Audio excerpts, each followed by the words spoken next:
हिंदू कत्लेआम पर बांग्लादेश की सरकार पूरी दुनिया से झूठ बोलती रही, लेकिन भारत और भारतीय हिंदुओं के दबाव में पहली बार बांग्लादेश ने सच को कबूला है।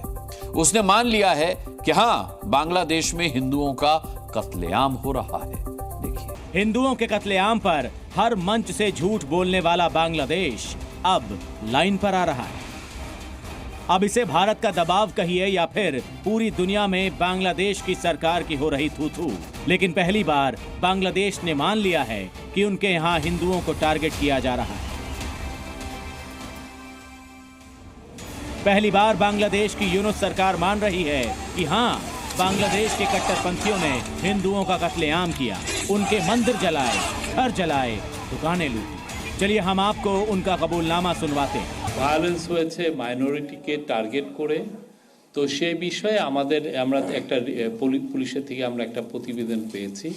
তারা বলছে যে মোট 70 জন সোফার অ্যারেস্টেড হয়েছেন এই কয়েকটা ঘটনায়, এবং এটা চলমান। এটা আমরা আরও বেশ কিছু 88টা কেস হয়েছে। আমরা এই যারা मूलत এটা হচ্ছে অক্টোবর পর্যন্ত। ये बांग्लादेश की सरकार के प्रेस सचिव शफीकुल इस्लाम है।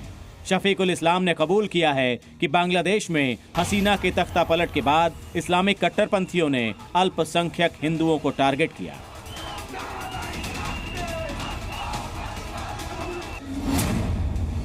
बांग्लादेश ने पहली बार माना है कि शेख हसीना के तख्ता पलट के बाद हिंदू विरोधी हिंसा की 88 वारदात हुई हैं। इस वारदात में शामिल 70 लोगों को गिरफ्तार किया गया है। उनका कहना है कि हिंदू विरोधी हिंसा की यह वारदात 5 अगस्त से 22 अक्टूबर के बीच हुई है। यानी एक तरह से देखा जाए तो पिछले करीब 1.25 महीने में हुए हिंदुओं के कत्लेआम की जानकारी उनके पास नहीं है। बांग्लादेश की सरकार हिंदुओं के इन हत्याओं को राजनीतिक एंगल भी दे रही है। वो इसे शेख हसीना की अवामी लीग से जोड़ती है। वैसे ये ध्यान देने वाली बात है कि बांग्लादेश ने भारत के विदेश सचिव विक्रम मिस्री के दौरे के बाद ये कबूलनामा पेश किया है। ऐसा कहा जा रहा है कि बांग्लादेश में हिंदुओं के कत्लेआम को लेकर उन्होंने अपने समकक्ष से गंभीर सवाल पूछे थे। यही नहीं, आज विक्रम मिस्री ने संसदीय समिति को बांग्लादेश दौरे से जुड़ी जानकारी भी दी। उन्होंने बांग्लादेश में हिंदुओं के हालात और यूनुस सरकार की कार्रवाई से जुड़ी जानकारी दी। बांग्लादेश में हिंदुओं के साथ जो जुल्म हो रहा है उसकी हजारों तस्वीरें और कहानियां हम आपको दिखाते हैं। आज आप मिलिए उस लड़की से जो बांग्लादेश के पंचगढ़ से छिपते छिपाते भागकर भारत पहुंची है। इस लड़की को इस्लामिक कट्टरपंथी किडनैपिंग की धमकी दे रहे थे। लड़की के माता पिता बीमार थे, इसीलिए वो इसे सुरक्षा नहीं दे पाते। इसीलिए ये लड़की अपनी जान और अपनी इज्जत बचाकर किसी तरह से पश्चिम बंगाल के दिनाजपुर बॉर्डर पहुंची। यहाँ बीएसएफ ने उसे पकड़ा और फिर उसके भारतीय रिश्तेदारों को फोन करके बुलाया।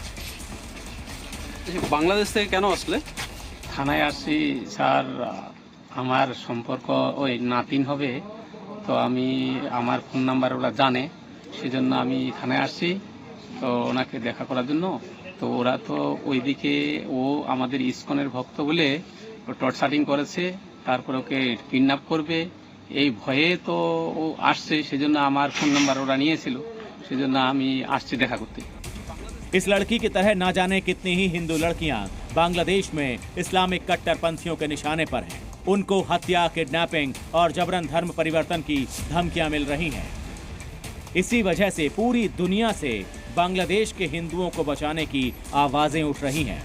ब्यूरो रिपोर्ट, जी मीडिया। जी न्यूज़।